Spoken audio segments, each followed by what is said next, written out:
뭐가 좀 가로막히는 게 좀 있는 것 같아요. 느낌이 미국이 발목 잡을 것 같기도 하고 또 보니까 중국, 대만 이것도 조금 좀 그렇고 달리는 말을 워워워 멈칫멈칫하게 할 것들이 내년에도 있을 것 같아서 그거를 좀 경계하면서 봐야겠다. 요즘에 드는 생각이 이제는 삼성전자 안 좋은 얘기를 찾기가 힘들어요. 고객님들 몇 번 통화해 보면은 삼성전자 비중이 좀 꽤 높아요. 꽤 높은데도 뭐 다른 거 종목 얘기하면 그거 말고 반도체 더 사자 이런 얘기를 너무 거리낌없이 많이 하세요. 예전에 제가 삼성전자 사자고 할 때는 지금 사도 될까요? 라고 말씀 많이 하셨는데 절대 팔아야 얘기 아닙니다. 팔아야 얘기는 아닌데 이제는 어느 정도 리스크도 점검해 가면서 봐야 되지 않겠냐 그런 생각도 좀 하면서 가자. 물론 오늘 외국인들이 삼성전자 또 팔았더라고요. 지금은 아무 걱정 없습니다. 삼성전자, 하이닉스 아무 걱정 없어요. 언제 어디서 매도하는 시그널이 나올 겁니다. 그때를 잘 노리시는 게 중요할 것 같은데 그때는 안 잘리면 한 일주일 동안 내내 말씀드릴게요. 포트폴리오 구성하시면 한 7, 80%는 주도주, 코스피 정도 하시고 한 2, 30% 정도는 코스닥에서도 충분히 플레이를 해보실 만하다고 생각을 하는데 충분히 중소형주나 코스닥에서도 매매에서 수익이나 수익 기회는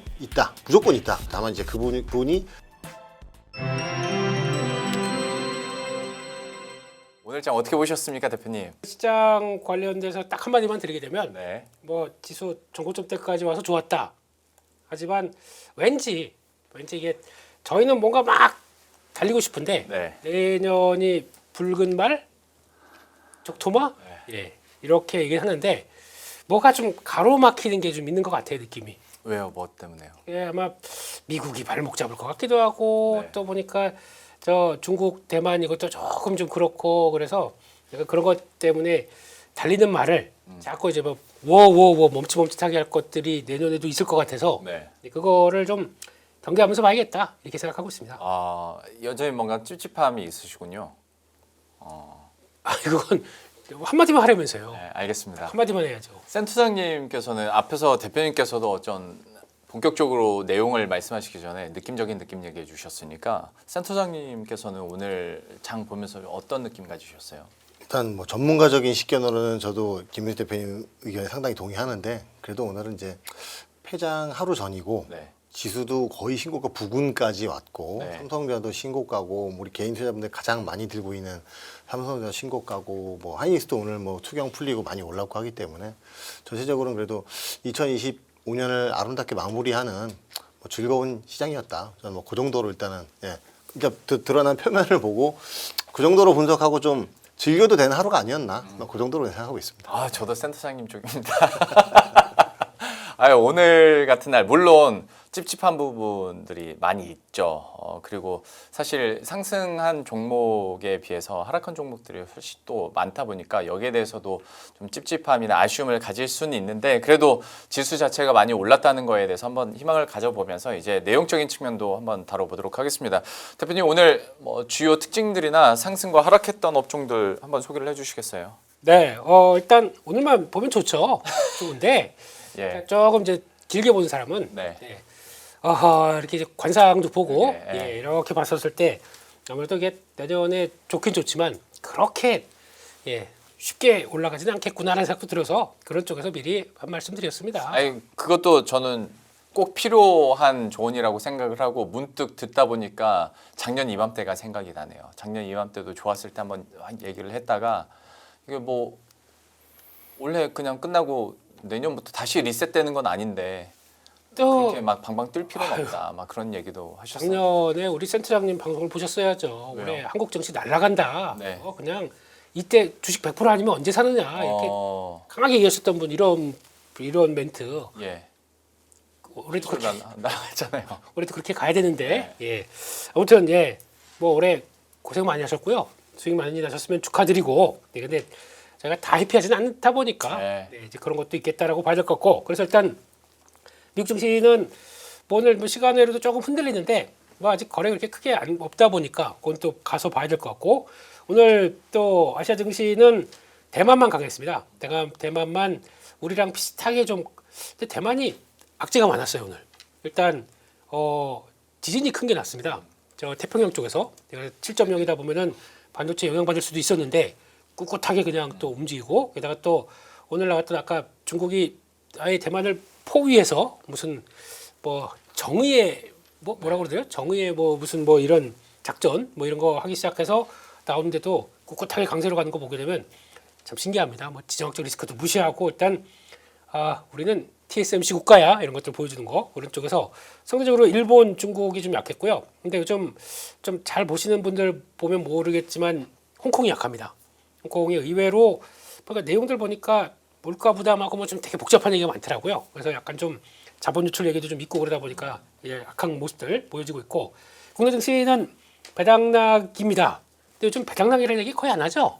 그냥 가만 갖고 있으면 자연스럽게 배당 주는 거야라고 하고 있고 특히 고배당 보여주던 종목들이 어차피 또 분기 배당도 많아졌어요. 그렇죠. 네. 네, 그러다 보니까 뭐 그걸 다 뭐 5% 배당 준다고 해서 5% 빠지는 게 아니라 하게 되면 1%대 정도 1%대 중반대 정도 보다니까 그 정도로 영향받는 정도 그게 좀 많은 것 같다고 봐야 될 것 같고 그럼에도 불구하고 기관은 그래요.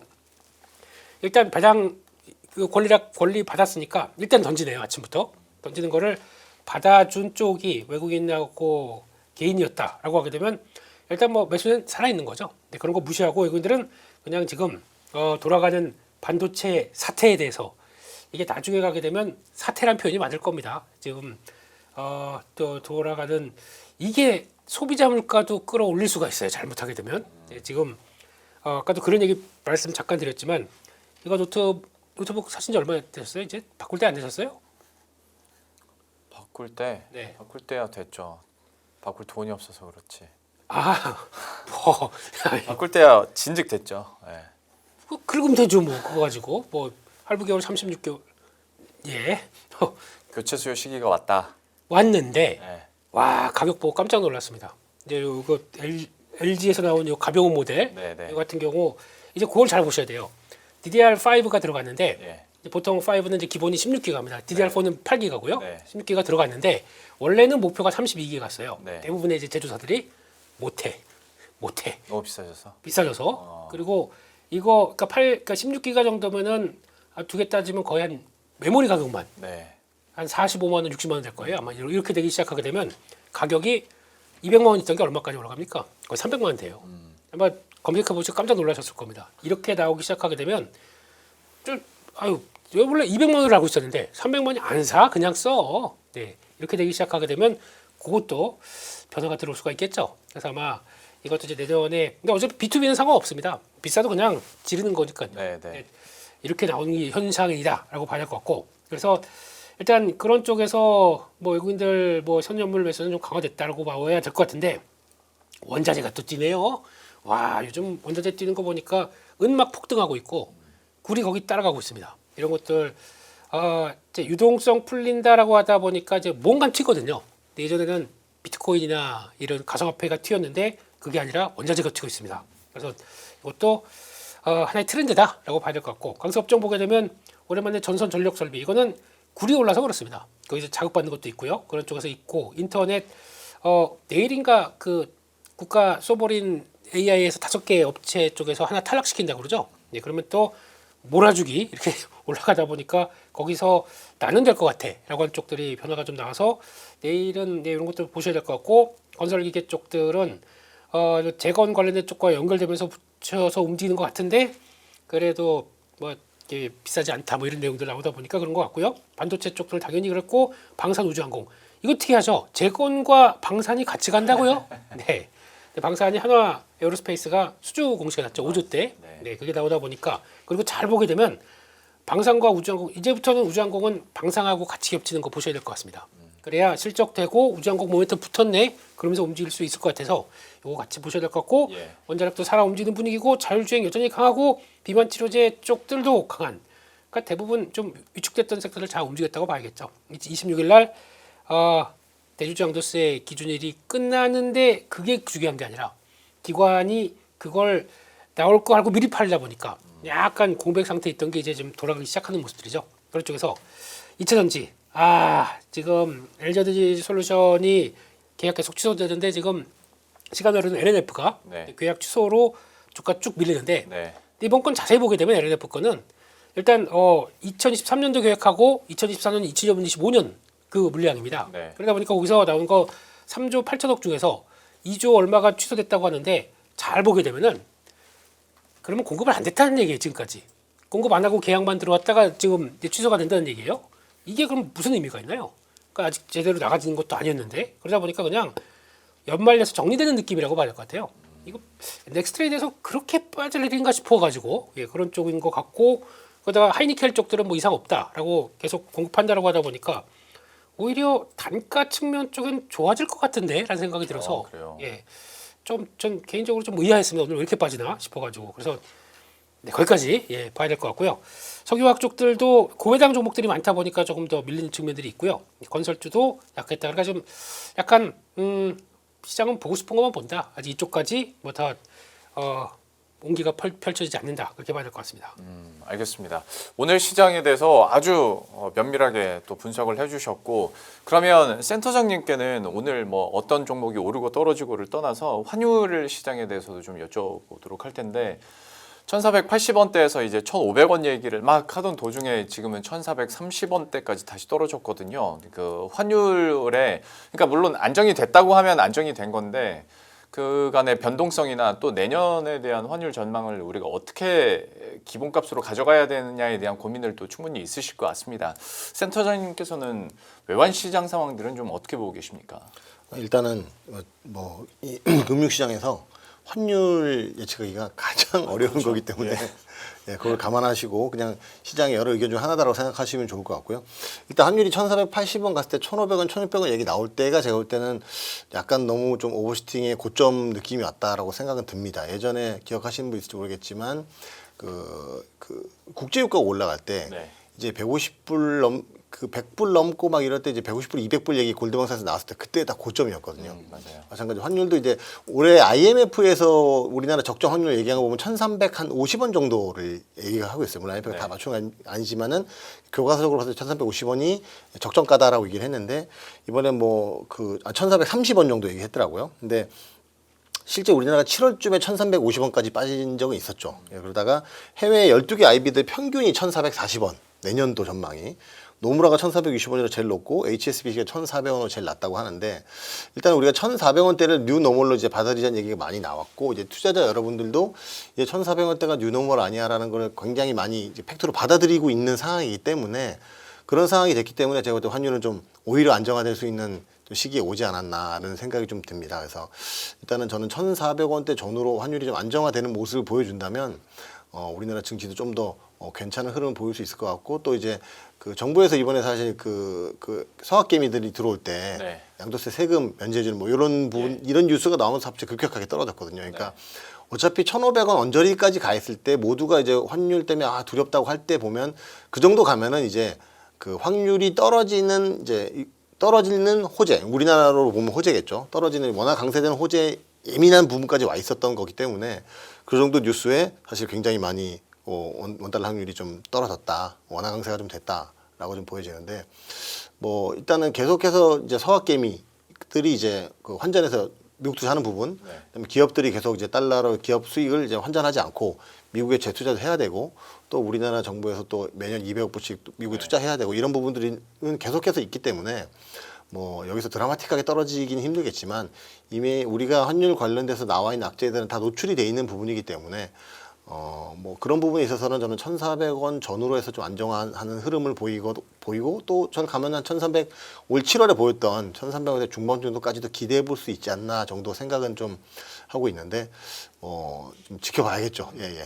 사실 이것도 우리끼리 하는 얘기고 순수하게 뇌피셜이 될 수밖에 없는 질문이긴 한데 외국인 투자자 입장에서 지금의 환율 상황들을 봤을 때 어느 쪽을 더 비중 있게 생각할까에 대한 궁금증이 좀 있어서 그러니까 1,480원 가다가 30원대에 떨어졌으니까 좀 안정이 되겠지 해서 더 들어올 것인지 아니면 이 레인지가 벌어져 버렸으니 어떤 지금은 환차손에 대한 부담이 없겠지만 다시 올라간다면 해외 투자도 워낙 대규모로 예정이 돼 있고 외국인들 입장에서는 지금 환율의 이런 변동성 구간에서는 적극적으로 들어오기는 좀 힘든 것인지 좀 긍정적인 부분에 좀 더 비중을 둬야 됩니까? 아니면 좀 더 리스키합니까? 일단 환율이 투자에 중요하게 투자할 때 중요하게 생각해야 될 변수 중에 하나는 맞는데 환율 때문에 저는 투자의 주된 흐름이 바뀐다고 생각하지 않습니다. 그리고 특히 제가 예전에 방송에서 한번 말씀드리긴 했는데 내년 4월에 WGBI 세계 채권지수 편입이 예정이 돼 있기 때문에 그러면은 대충 한 60조 원, 우리나라 원화기 60조 원 정도가 이제 채권이 들어온다고 하는데 60조 원 정도가 들어와서 이제 뭐 들어오게 되면은 그게 이제 4월이니까 저는 그때도 뭐 시기적으로 그 주식향 선반영한다고 생각을 하면 주식이나 금융시장들이 내년 1월 정도에는 그거에 대한 선반영이 있어서 좀 환율이 안정화되지 않겠냐라고 저는 말씀드린 적이 있었는데 이제 정부에서 이제 좀 너무 이제 심각하게 1,500까지 가니까 이제 서학개미들을 유인할 수 있는 양도세나 이런 정책을 펼치면서 좀 그 시기가 좀 빨리 왔는데 이게 시간이 지나면서 다시 올라간다기보다는 이제 WGB의 편입이 점점 좀 다가오기 때문에 내년이 되면은 그런 얘기들도 연초에 좀 많이 나올 것 같고 해서 환율이 제가 앞으로는 상방에 대한 위험보다는 약간 하방으로 안정화될 수 있는 그런 요인들이 좀 더 많지 않나라고 생각이 들고 뭐 그런 것들을 외국인 투자자들이 몰 리 없겠죠. WGB의 편입이 이런 몰 리 없기 때문에 네. 환율 때문에 물론 일부 즉 짧게 보는 단기성 자금들 같은 경우에는 환율에 있어서도 좀 매매가 있을 수 있겠지만 그게 우리나라 시장의 큰 흐름을 바꾸는 큰 줄기를 바꾸는 그 매매 수급은 아닐 거라고 생각합니다. 왜냐하면 저희 삼성전자가 지금 계속 이익 추정치가 올라오면서 이제 제가 볼 때는 100조는 이제 내년 초쯤 되면 이제 대부분 다 100조 넘긴다는 얘기도 많이 할 것 같은데 115조까지 나왔더라고요. 예, 많이 보는 분 그렇게 나오는데 이게 얘기하면서 이제 삼성전자 얘기로 좀 자연스럽게 좀 넘어가 보면 뭐 사실 제가 작년 이맘때도 삼성전자 얘기를 했었고 올 3월에도 삼성전자 얘기를 좀 많이 했었었는데 네.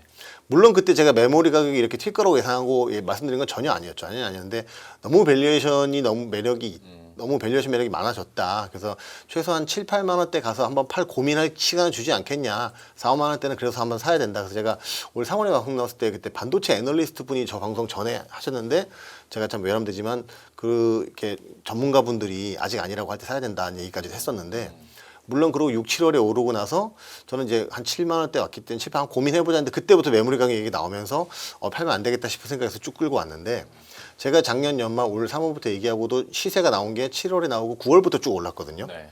제가 요즘에 드는 생각은 김윤수 대표님도 항상 좋은 말씀 많이 해주셨는데 저희가 여기 나와서 막 그런 얘기 할 때 보면 대부분 시장에서 삼성전자 안 좋은 얘기밖에 안 했거든요. 네. 안 좋은 얘기밖에 안 했는데 요즘에 드는 생각이 이제는 삼성전자 안 좋은 얘기를 찾기가 힘들어요. 맞아요. 다들 좋은 얘기밖에 안 합니다. 그래서 이럴 때, 그렇죠. 이럴 때 제가 볼 때는 조금 우리가 리스크를 짚어봐야 되는데, 물론 이럴 때 제가 팔았다는 얘기 절대 아닙니다. 네. 근데 아까 김 대표님 말씀처럼 이제 PC 같은 경우도 노트북 같은 경우 저도 이제 노트북을 자주 바꾸는 편인데, 저는 심리적으로는 프리미엄 노트북의 가격 저항은 150만 원 정도라고 생각을 하거든요. 네. 100만 원은 언더가 이제 보급형 정도고. 아니 왜 웃으세요? 아 근데 그 센터장님께서 얘기를 하셔서 그런 게 아니라 저도 정확하게 몇 년 전에 네. 그러니까 150만 원대에서 굉장히 꽤 괜찮은 성능의 그렇죠. 노트북을 샀어서 보통 시장에 보면은 150만 원 정도 프리미엄 노트북의 약간 대중적인 그 약간 심리적 저항선 정도인 것 같아요. 물론 맞아요. 더 게이밍이나 더 고난도 작업하시는 분들은 200만 원 사실 수 있겠지만 150 정도가 보면은 이제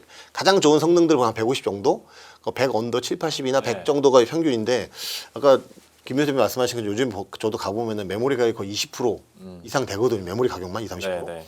그럼 이제 가격 저항이 있기 때문에 이제 그래서 요즘에 뭐 대리라던가 뭐 이런 PC 업체들도 주가가 좀 안 좋고 한 건데 이제 물론 이제 그 메모리가 노트북에만 가는 건 아니지만 그런 부분에 있어서도 메모리 가격이 이제 올라가는 데는 좀 한계가 어느 정도 있지 않냐. 다만 지금 거래되는 것만 해도 저점 대비 한 300% 이상 올랐으니까 이 가격을 내년에 그대로 투영해서 지금 그 영업이익 100조 이상 얘기가 나오는데 이것뿐만이 아니라 또 보니까 우리가 다들 아시는데 잊고 있었던 게 뭐냐면 내년 초에 창신 메모리가 네. 이제 IPO합니다. 네. 상해에서.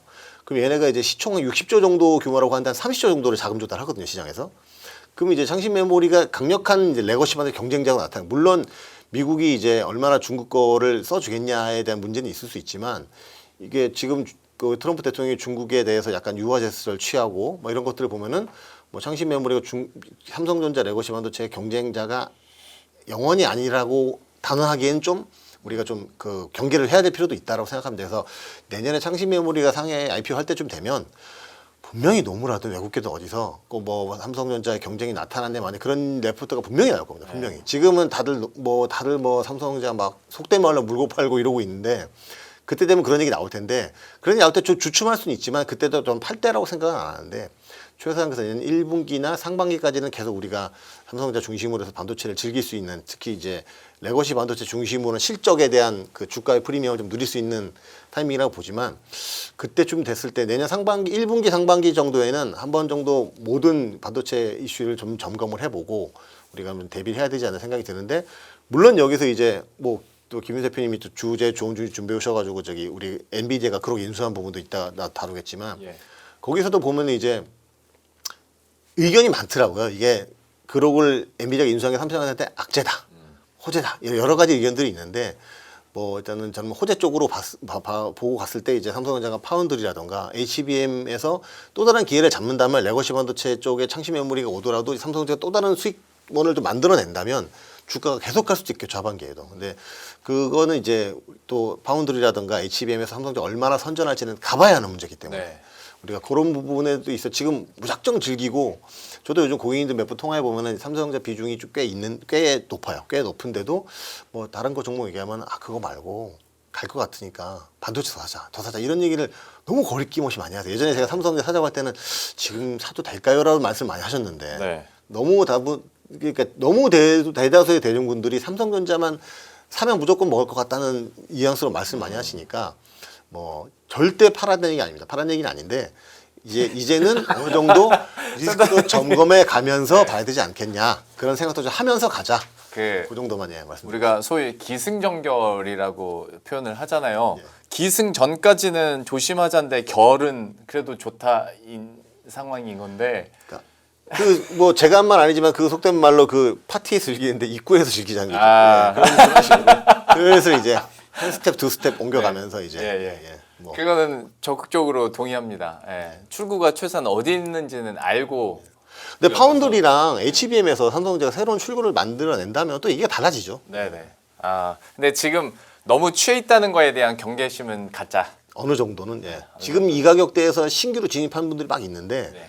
그런 분들한테 매매적 관점에서 보면은 차라리 지금 적당히 비중 사는 게 비중을 차라리 많이 실어서 짧게 수익을 보고 나오는 게 아직까지 반도체랑 삼성전자 못 사신 분도 있거든요. 예. 그다음에 빨리 판 분들 그런 분들은 차라리 지금 비중을 좀 많이 실어서 1분기 초반이나 이렇게 해서 좀 빠르게 10% 20%나 그렇게 수익 보고 나오시는 전략을 해야지 지금 왕창 들어가서 나도 올 3월에 들어간 사람이랑 똑같이 누려야지 하고 팔짱 끼고 있으면 좀 그분들은 좀 위태할 수도 있어요. 왜냐면 밑에서 사신 분들은 지금 수익률이 8, 90%, 뭐 100% 되는 분들은 10% 빠져도 기다려보자가 되는데 지금 들어가신 분들은 적당히 마이너스 날 수도 있거든요, 이게. 네. 그러면 이제 또 못 견딘단 말이죠. 그렇죠. 그래서 그런 부분을 좀 감안해서 말씀드렸습니다.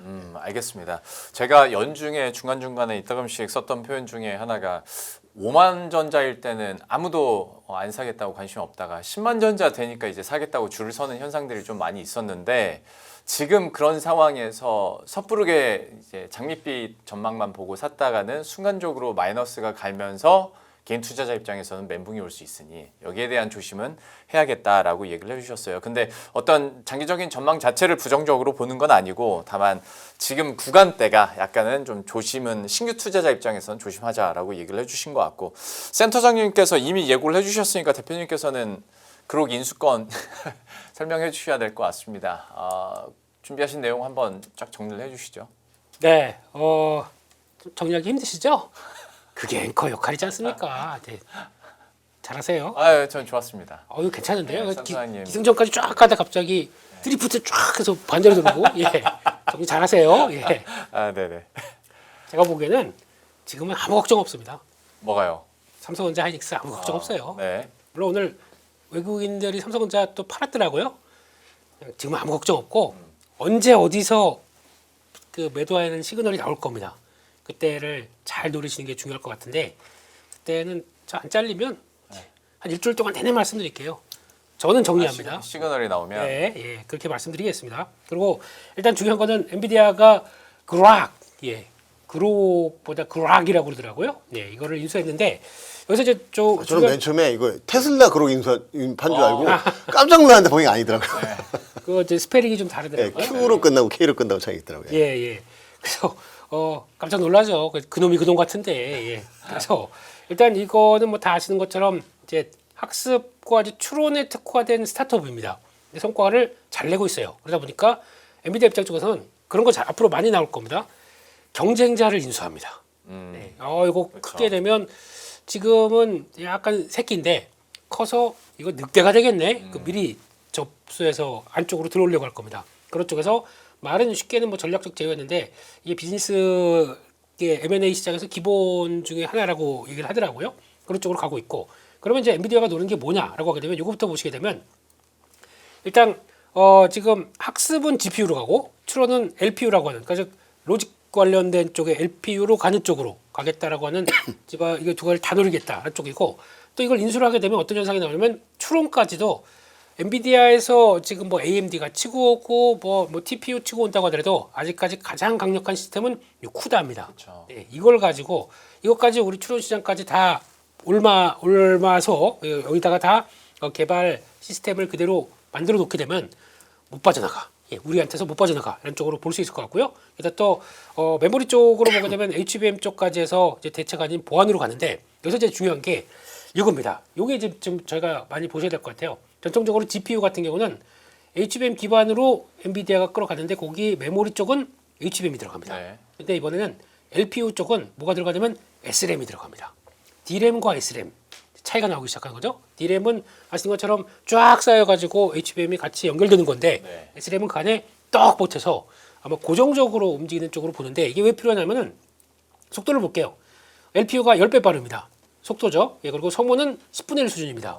와우. 이러면 엔비디아가 노리는 추론 시장으로 갔었을 때 성과를 충분히 낼 수 있겠다고 그 약점들을 보완해 가는 과정들이겠죠. 그러게요. 네, 그런 쪽에서 대역폭 같은 경우도 일단 뭐 거의 비슷하다 보니까 그러니까 이것도 거의 유지는 되는데 메리트가 더 있다 보니까 이쪽을 SRAM으로 써서 가겠다라는 쪽들이죠. 이거 한번 잠깐 보시게 되면 그럼 이 차이가 뭐냐라고 봤을 때 일단 데이터 유지를 위해서 약간 상주하는 개념으로 보시면 될 것 같아요. 캐시 메모리 이거 좀 요거 CPU와 메인 메모리 사이에서 속도 차이가 발생합니다. 그러니까 그러다 보니까 그거를 줄여줘서 SRAM이 딱 자리를 하게 되면은 거기서 속도 커버해주고 거기다 그렇지만 전력은 그렇게 덜 소모하고 이런 관점으로 가는 거죠. 그렇죠. 그래서 D램 쪽 같은 경우는 메인 메모리 쪽이고 CPU 쪽에 옆에 딱 붙어가지고 속도를 올리는 쪽이 SRAM이다라고 하게 되면 그게 가장 큰 차이라고 봐야겠죠.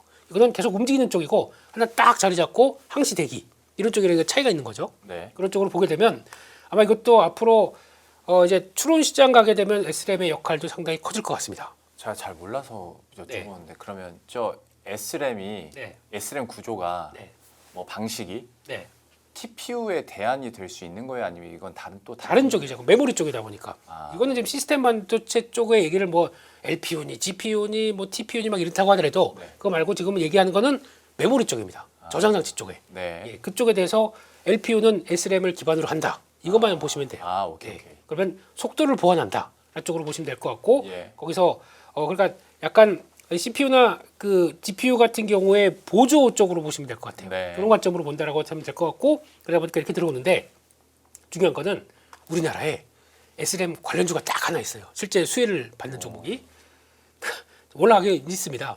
그게 감귤 반도체, 예, 감귤 반도체라고 예, 예. 그런 게 있어요. 예, 네네. 예. 그러다 보니까 또 팹리스예요. 그럼 아니 근데 네. 내가 항상 느끼는 거지만 이 정도 힌트 줄 거면 그냥 기업명 말하는 게 낫지 않습니까? 그게 연합뉴스 경제TV의 예, 그 해도 매력입니다. 된대요 우리 제작진이. 아, 그래도 그게 아니, 제작진이 해도 된다는데 왜? 제가 했습니다. 예. 그래서 알겠습니다. 예, 그러니까 그럼 이렇게 그래서 깨어 있는 방송. 한번 생각하게 만드는 그렇죠, 방송. 그렇죠. 예. 알겠습니다. 방금 검색했습니다. 감귤 반도. 시니까 바로 나오네요, 근데.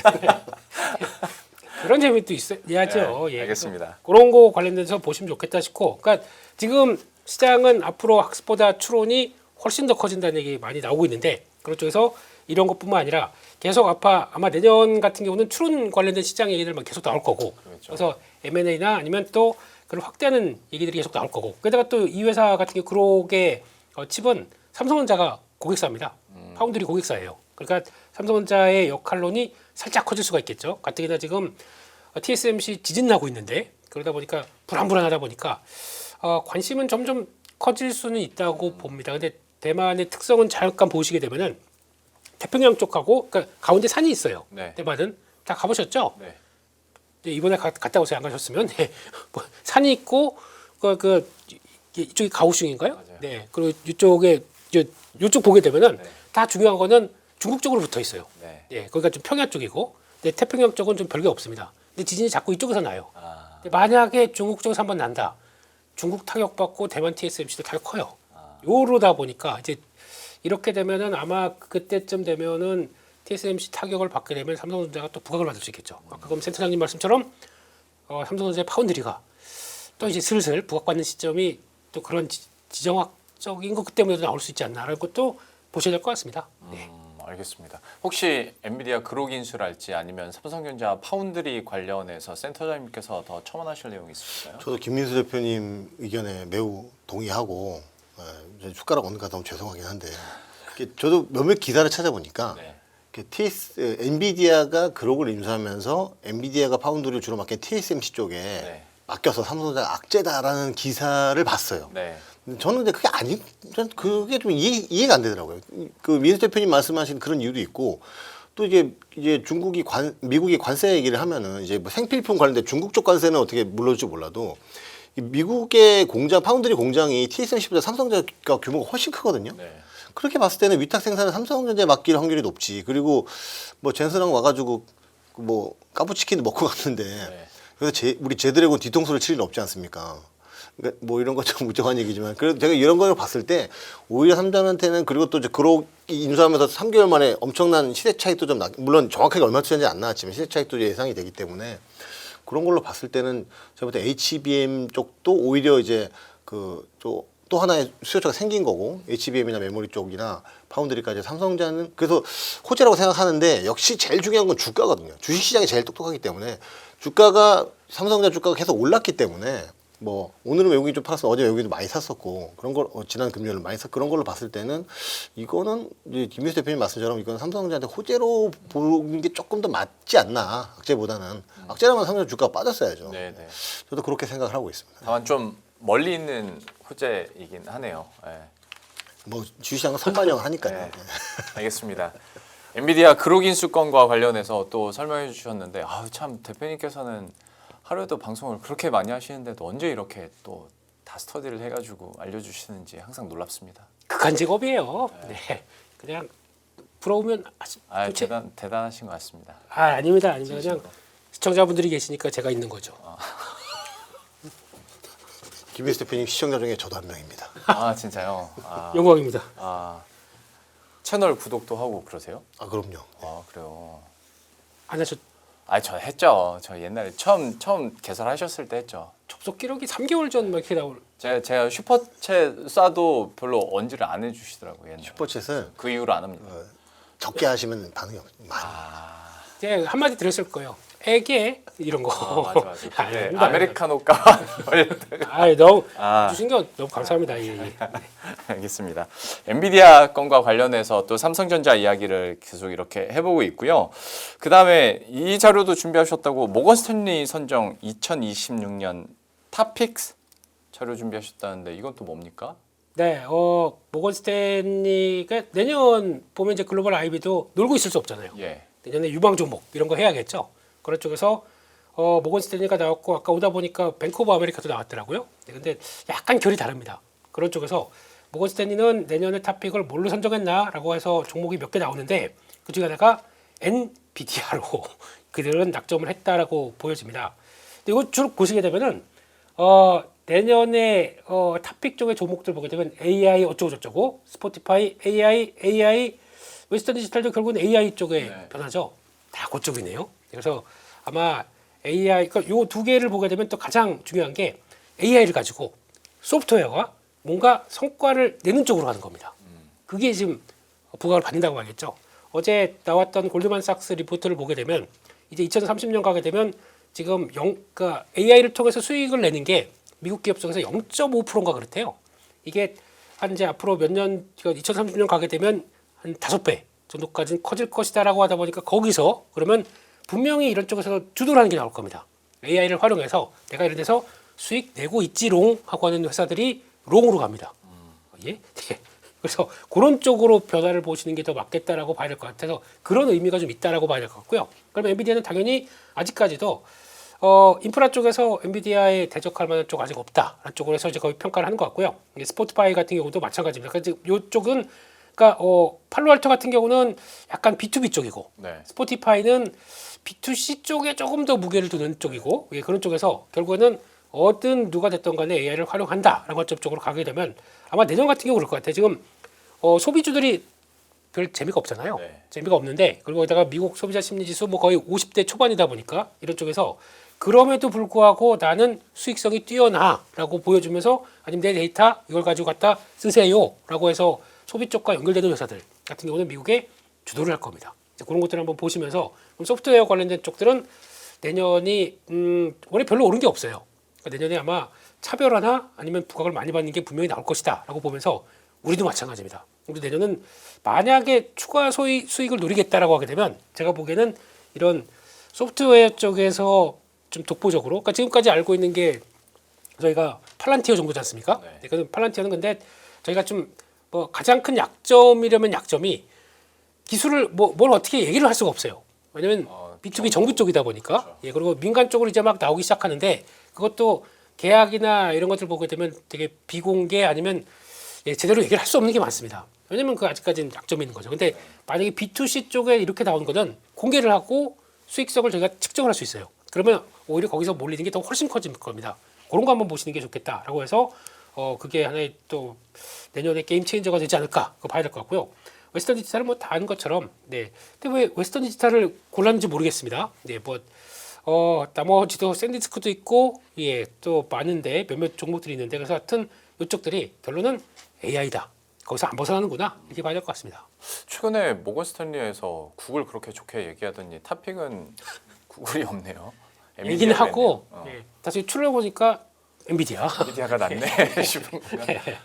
알겠습니다. 네. 또 모건 스탠리에서 선정한 탑픽을 살펴봤는데 역시 AI 쪽으로 뭐 집중이 돼 있는 것, 그 다음에 소프트웨어 쪽으로 우리가 조금 더 2026년에는 더 집중하게 되지 않을까라는 얘기까지 이렇게 들어봤고요. 내용 정리 너무 감사하고 시간이 거의 다 되어 가니까 센터장님께는 이거 뭐 엔비디아나 모건 스탠리 탑픽보다는 그 코스닥과 중소형주에 대한 투자 전략적인 측면 좀 여쭤볼게요. 앞에서 2부에서도 잠깐 이야기하긴 했는데 워낙 시기도 뭐 코스닥 쪽으로 관심이 집중되는 시기이기도 하고 여기에 대한 더 기대감들이 많기 때문에 오늘 그다음에 1월까지 2월까지도 좀 중소형주 전략은 어떻게 가져가는 게 좋으실지 센터장님의 아이디어 좀 얘기를 해주시겠어요? 저도 뭐 요즘에 많이 나오는 얘기 대동소이하고요. 근데 일단 2025년부터 5년간 이제 그 150조 국민성장 펀드가 네. 구축됐지 않습니까? 투자 대상을 보면 이제 AI랑 반도체랑 바이오, 또 미래차 뭐 이렇게 첨단 전략 산업 위주로 돼 있는데 뭐 이제 뭐 다들 아시겠지만 1월달에 JP모 헬스케어가 있는데 거기 아무래도 우리나라 비만 치료제 관련돼서 그런 업체들하고 최근에 또 기술 이전을 했던 ABL 바이오도 기술 이전 발표하고 있고 뭐 그런 임상 결과가 있는 이제 좀 증권사에서 커버리지가 되는 바이오 종목들 네, 네. 그냥 이제 중소형 뭐 카더라 이런 그 굉장히 시총이 작은 바이오들 말고 증권사 커버리지가 되는 바이오주들 좀 제가 볼 때는 투자자 여러분들 유심히 좀 주목해서 보셔야 된다 생각을 하고 있고 또 반도체가 저렇게 좀 잘 가고 있으면 거기 이제 그 이제 좀 수혜를 받는 이제 주변에 이제 그 벤더들이 있지 않겠습니까? 네. 그리고 아까 말씀하셨던 그 감귤 반도체부터 시작해서 그런 것들 유심히 좀 보시고 뭐 그 감귤은 코스피입니다만 예.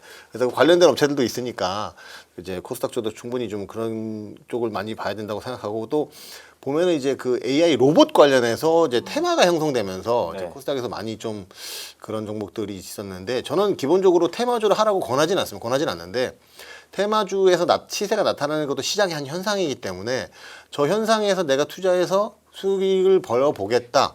그럼 벌 자신 있다 하시는 분들은 이제 말리진 않습니다. 제가 절대 권하진 않지만은 그래서 그 로봇 쪽이라든가 이런 쪽에 대해서도 이제 계속 좀 또 보니까 엔비디아가 이제 피지컬 AI를 그 내년도에 뭐 발표를 한다고 또 얘기를 하고 했으니까 관련해서 또 붐이 한번 있을 수도 있다라는 생각이 들어서 그런 여러 가지 시장에서 이제 국민성장 펀드부터 시작해서 뭐 JP모 헬스케어도 있고 로봇 관련된 종목들은 아무래도 우리가 큰 종목보다는 이제 시세 테마 탔던 이제 작은 종목들도 많이 있기 때문에 그런 쪽에서 충분히 기회는 올 수 있다라고 보는데 과연 코스피 지수가 구조적으로 코스피처럼 오를 거냐 코스닥 지수가 네. 그건 좀 다른 문제라고 생각해요. 아까 저도 잠깐 봤는데 이제 이경민 팀장님께서도 말씀하셨지만 이제 뭐 EPS가 오르진 않는데 코스닥 지수가 전반적으로 오를 수 있겠느냐에 대한 회의감은 좀 있어서 코스닥은 뭐 코스닥 지수보다는 코스닥 개별 종목들 플레이를 하시는 게 좀 저는 좀 근데 그게 좀 나름 또 선수의 영역이라고 보기 맞아요. 때문에 네.